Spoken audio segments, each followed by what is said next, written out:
Good day and welcome to Mastering Dropbox. In this lesson, I'm just going to talk about Dropbox's security because I know that's a big question that a lot of people have is how secure is Dropbox?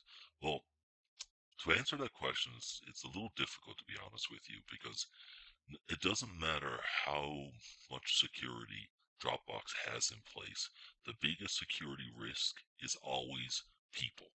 People like yourself, people like myself, and employees of Dropbox and anyone else that's involved with it. That's the biggest risk that comes with something like Dropbox. Like when you saw I typed in my password, it's just a standard password I use for this. I didn't get into using a bunch of different characters and some special characters and having them very long and things like that. So my password, although it's not it's considered a medium password, it's definitely not the most secure password I could choose.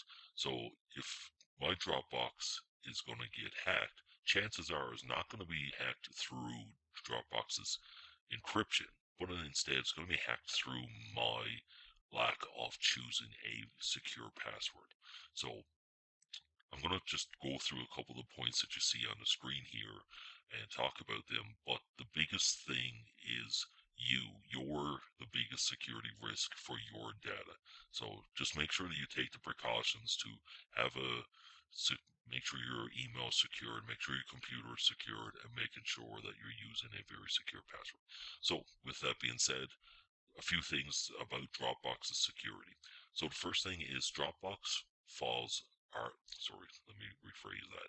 Dropbox files at rest are encrypted using 256-bit advanced encryption standard AES.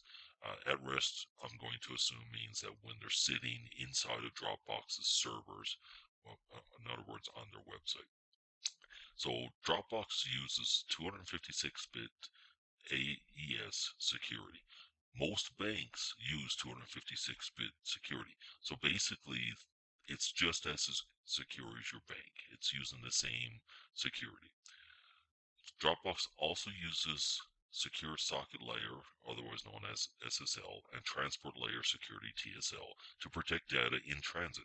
So whenever you're purchasing anything on a website, if you've ever noticed, when you go from the website itself where you're browsing the stuff you want to buy to the payment screen, it changes to a HTTPS type website, and it enables SSL, which is the secure socket layer. This is the part that protects you.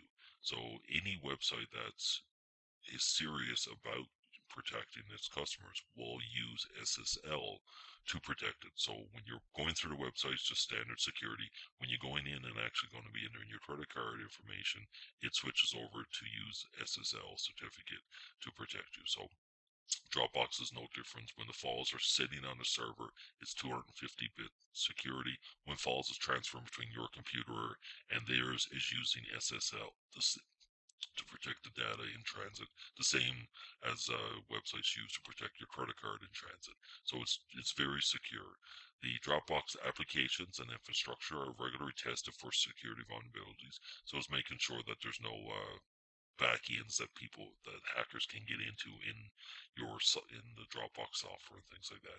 Now, just to let you know, some of the tutorials I'm going to be showing you in the future, they could pose a security risk. I have not gone into detail to find out if a lot of the stuff I'm going to show you is going to cause a security issue for your account. So if you're dealing with highly sensitive information, make sure that you check any tip that I give with your security team to make sure that what I'm saying is secure.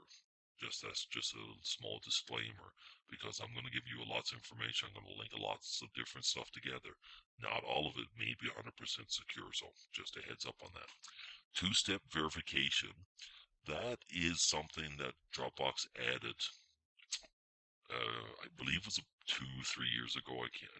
Don't quote me on the date, but I remember when they did implement it, and that came about because a lot of its users, that Dropbox did have a security breach but a lot of their users, uh, the problem came from the use on its customer side. So they enabled a two-step verification to add extra layer of security to logging in. You can choose to do that or not, but it's a great way to keep your account more secure.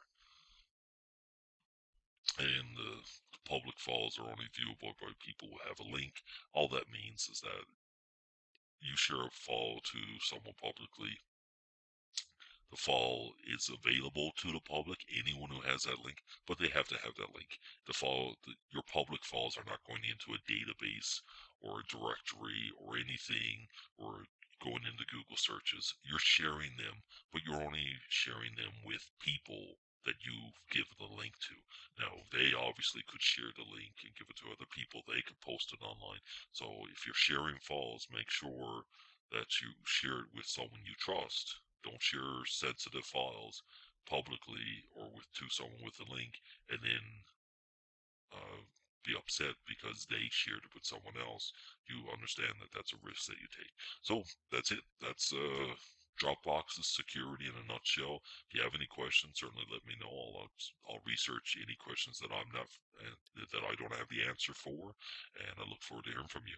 Don't forget to subscribe. I'm going to be releasing a lot of videos over the next little while, and going getting into some very advanced stuff of Dropbox, stuff that you've probably never seen before, to be honest. So if you're interested, don't forget to subscribe. Look forward to hearing from you. Have a great day.